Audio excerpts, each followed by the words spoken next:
Section 7.1 introduces the concept of radical expressions and functions.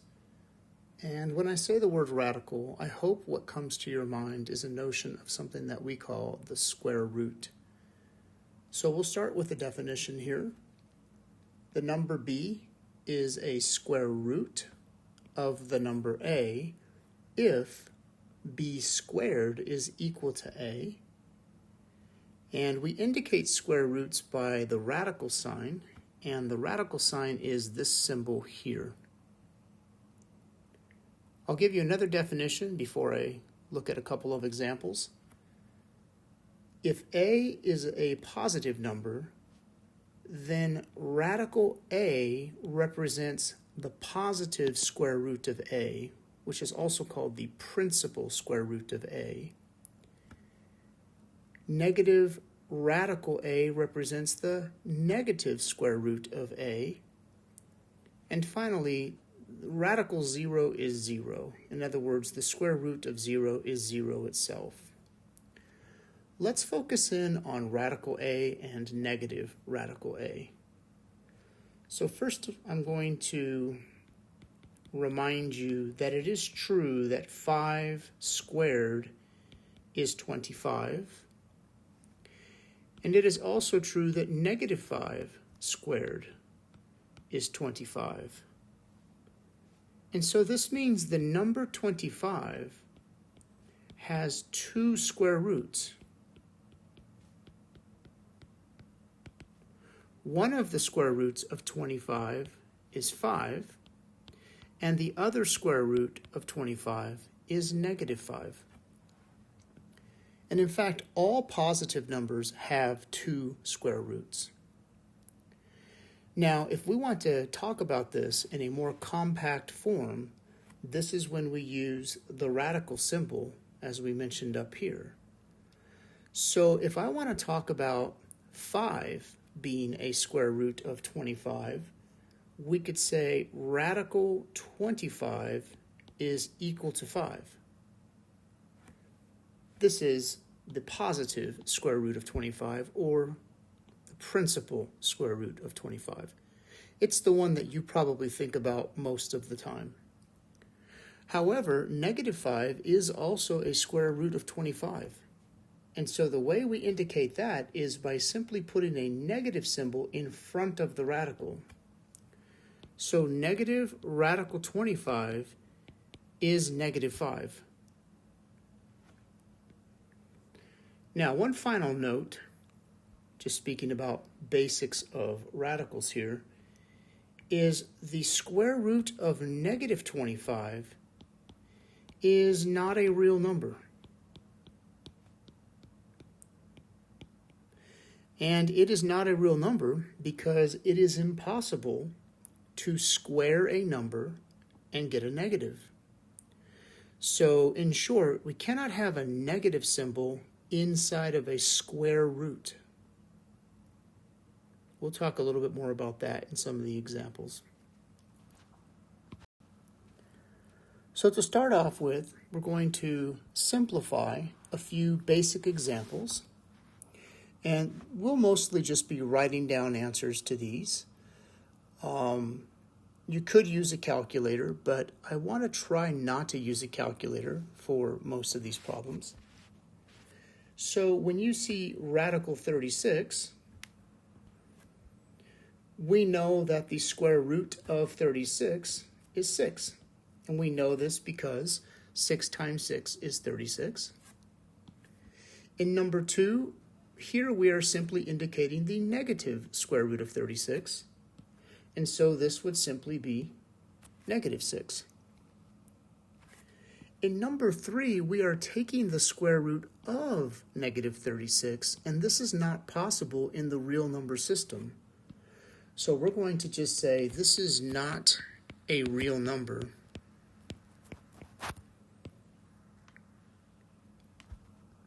So it really matters if your negative is on the outside of the radical or if it's on the inside of the radical. Moving on to number 4, the square root of 49 over 4, or you could say radical 49 over 4. this is equal to 7 over 2. And the reason for that is because if you take 7 over 2 and you square it, you square the top and you square the bottom, and this would give you 49 over 4. Now, number 5, you could do on a calculator. You don't necessarily have to use a calculator. So the square root of 0.09 is actually 0.3. And this is because if you multiply 0.3 times 0.3, 3 times 3 is 9. And if you remember how this works, we have a decimal here, and we have to move that decimal place 2 places to the left. And that gives us 0.09. And finally, we have negative square root of negative 16. Remember up here how we said you cannot take the square root of a negative. That is still true here. So please do not think that these negatives somehow cancel each other out. They don't. So this is, yet again, not a real number.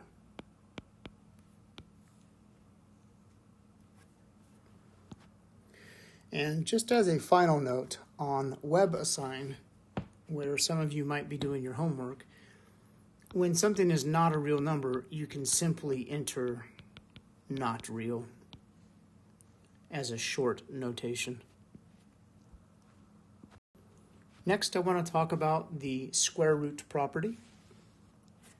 The square root property, simply stated, is the square root of x squared equals the absolute value of x. So it's important you realize that it's the absolute value and not just x by itself. The reason for this is really simple.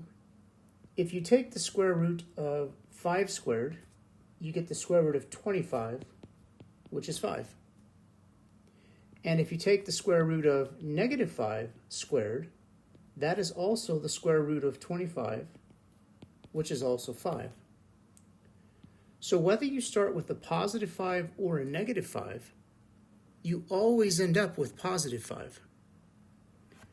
So the square root of x squared is not just x. It must be the absolute value of x. So using that property, let's go ahead and simplify the following. So in the first one here, we have the square root of 9x squared. I can start simplifying this by thinking about 9x squared as 3x quantity squared. And now we can use the square root property, which says if you are taking the square root of a perfect square, you get the absolute value of whatever you were squaring. So here we are squaring 3x. And so this will become the absolute value of 3x. And this is an acceptable answer. There is a property of absolute values, however, that says the absolute value of 3 times x is the absolute value of 3 times the absolute value of x. And we know the absolute value of 3 is 3, and then the absolute value of x would stay the same. So these are the same. You can enter it either way. In our second example, we have the square root of x squared plus 6x plus 9. If I'm going to simplify this using the square root property, I first need to make this into a perfect square. So this involves factoring. So this is equal to the square root of x plus 3 times x plus 3. And that's the same as the square root of x plus 3 quantity squared.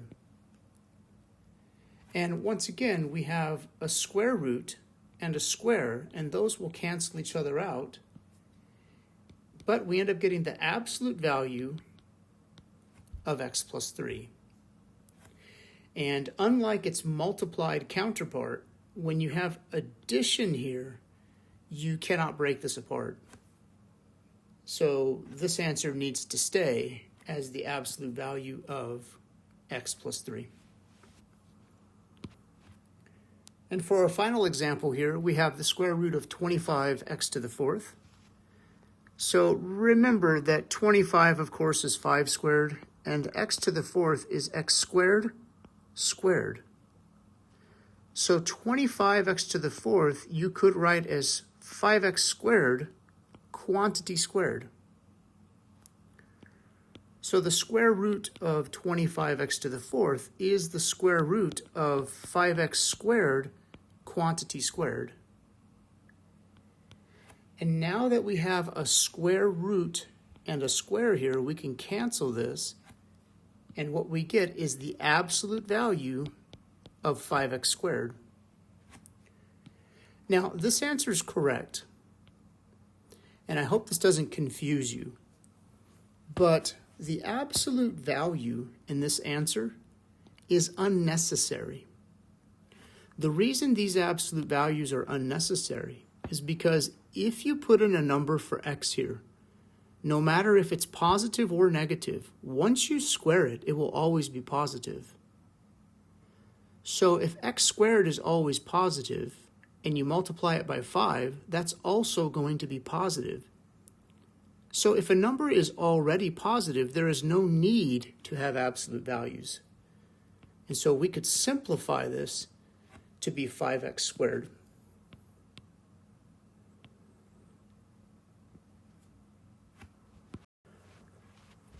Last concept regarding square roots is the square root function. The square root function is the function f of x equals the square root of x. And I've made a table of values, and you'll notice that there are no negative numbers in the table because we cannot take the square root of a negative. If you plug in 0, the square root of 0 is 0. The square root of 1 is 1. The square root of 4 is 2. And the square root of 9 is 3. And these 4 points are right here: 0, 0, 1, 1, 4, 2, and 9, 3. And so by graphing those 4 points, we get an idea of what the square root function looks like. It's a different function than things that we've looked at before. Notice that the domain of this function, which is all of the x values that you are allowed to plug in, can only be numbers starting at 0 and going to infinity. And so the domain is all the numbers from 0 to infinity. And the range, which stands for all of the y values that you get, the lowest y value is 0, and it goes up from there as we trace the graph. So the domain and range of the square root function is all non-negative numbers. So basically from 0 to infinity, including 0. Now, what if I asked you to find the domain of a modified square root function? So here we have f of x equals the square root of 10 minus 2x. Well, this isn't as bad as it looks. To get the domain, we need to remember that whatever is inside the radical, which in this case is 10 minus 2x, that number cannot be negative. So how do I say 10 minus 2x cannot be negative? Well, if it's not negative, it means it's either greater than 0 or it's equal to 0. So for this to be true, 10 minus 2x must be greater than or equal to 0. Now to figure out the domain, all I have to do is solve this equation.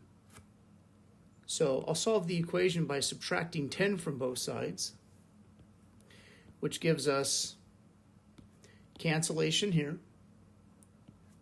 And we get negative 2x is greater than or equal to negative 10. And then finally, I'll divide both sides by negative 2. And that gives us x. And the inequality symbol reverses because we're dividing by a negative. And negative 10 divided by negative 2 is positive 5. So the domain is all the numbers less than or equal to 5. And that would be all of these numbers here. And so you could say the domain is x is less than or equal to 5. Or you could say the domain is all the numbers from minus infinity up to 5, including 5. You just have to make sure that you answer in the way that they ask you to answer. Moving on, we're now going to talk about cube roots. And cube roots are very similar to square roots. So the definition is the number b is a cube root of the number a if b cubed equals a. And the cube root notation is very similar to the square root notation, except that when we have our radical symbol, we put a 3 inside of this little nook here to indicate that it is a cube root. And so this says the cube root of a equals b if b to the third power equals a. The cube root property is that if you're taking the cube root of x cubed, the cube root and the cube cancel out and you just get x. You do not get absolute values here like you did with square roots. And the reason for that is, let me just show you a quick example. If I take the cube root of 2 cubed, this is the same as the cube root of 8, and the cube root of 8 is 2. And we know this because 2 to the third power is 8. However, if I take the cube root of negative 2 cubed, this is equal to the cube root of negative 8.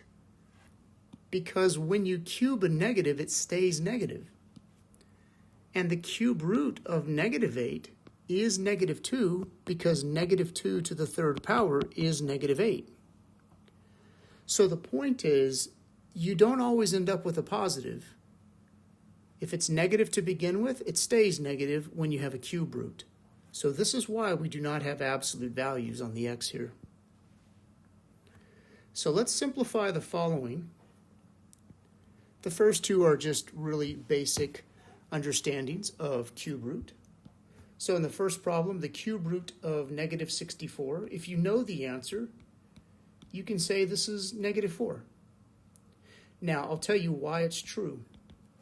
It's true because negative 4 to the third power is negative 4 times negative 4 times negative 4, and that is equal to negative 64. So negative 4 is the number that we cube to get negative 64. So the cube root of a negative is a negative. The second example, we have the cube root of 125. This is equal to 5.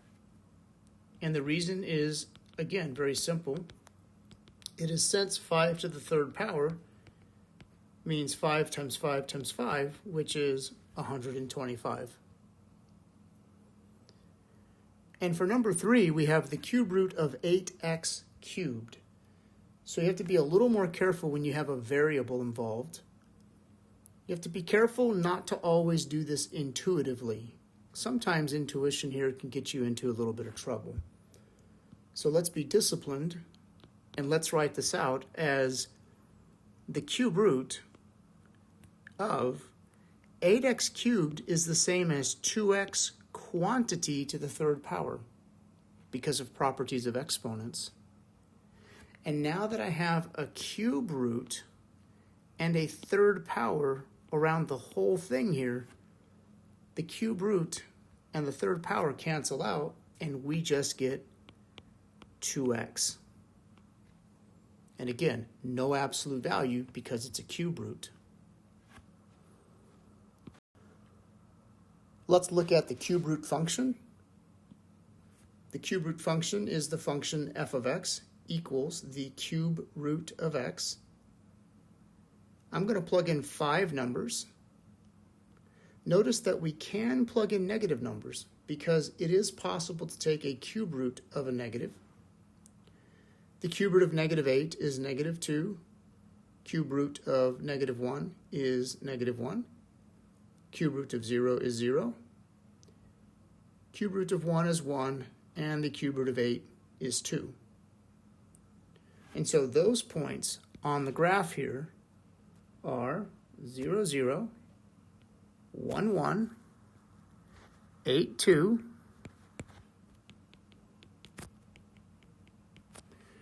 and then we have negative 1, negative 1, and negative 8, negative 2.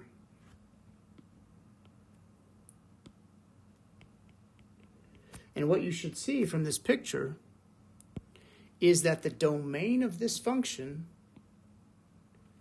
is all real numbers. You can plug in any x value that you want. So the domain is minus infinity to infinity. And the range is also all real numbers because this function goes up as high as you want it to go. And although it rises very slowly, it still rises. And it also falls as low as you want it to go. Again, very, very slowly. So the range is also all real numbers. So the cube root function and the square root function have very different domains and ranges. However, the shape of the function on the positive side here is very similar to the square root function. And actually, let me bring the square root graph in here to show you that similarity. So here is the square root function, and I just want you to notice that they're not exactly the same, but the square root graph here looks very similar to the cube root graph here. The cube root graph is a little bit steeper in the beginning, and it's a little bit flatter on the end. But the main difference is the square root graph does not have a graph when x is negative, whereas the cube root graph does.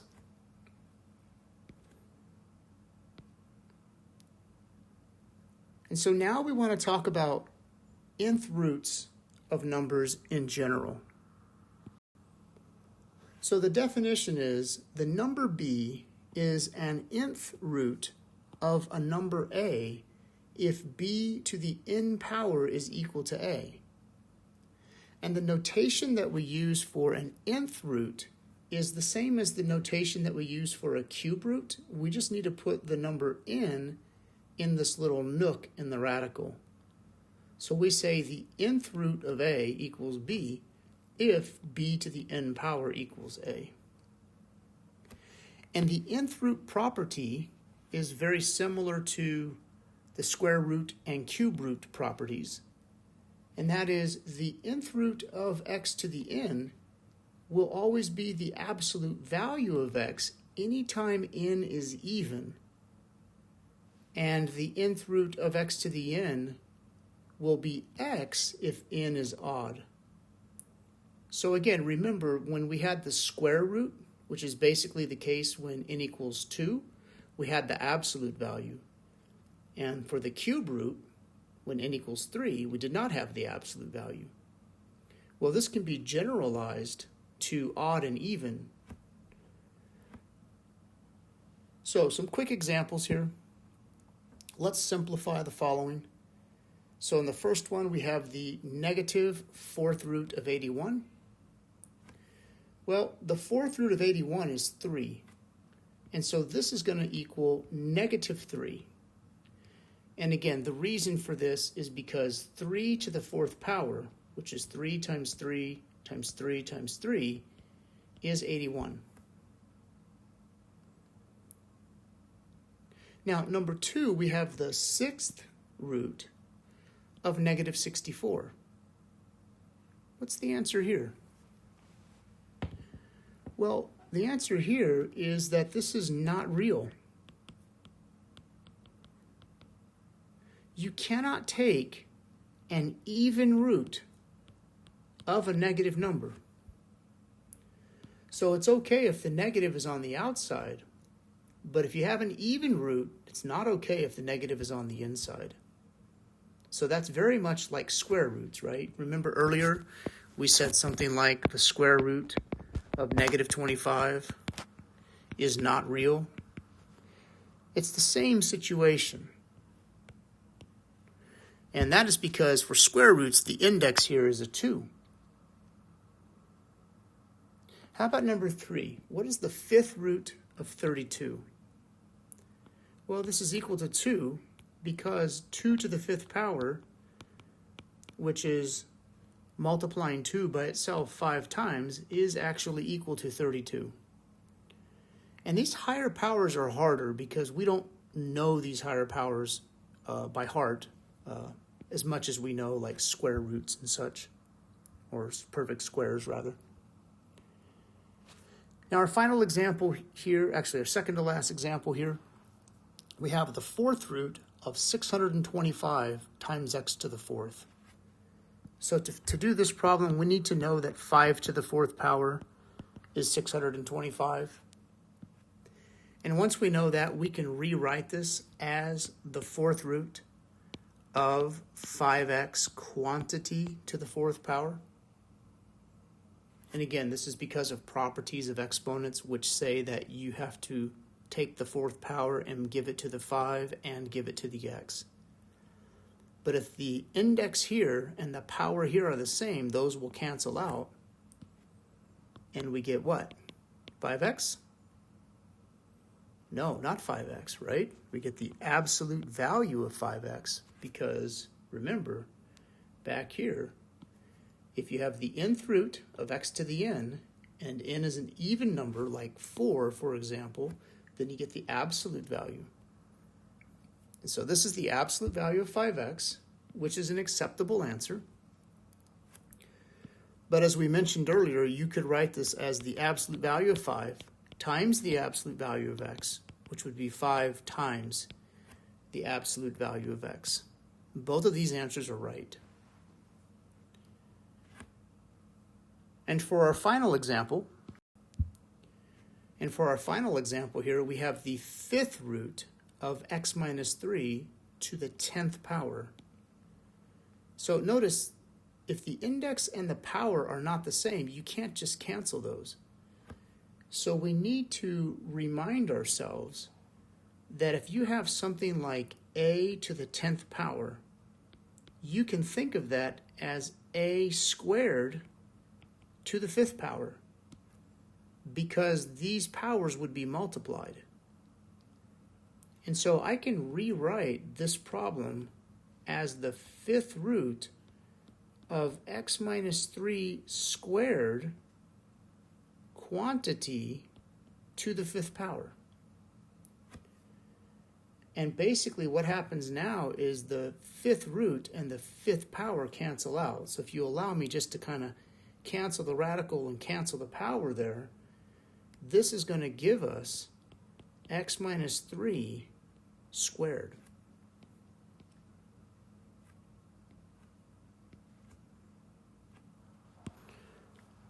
One final example, and this is just a brief application of radicals.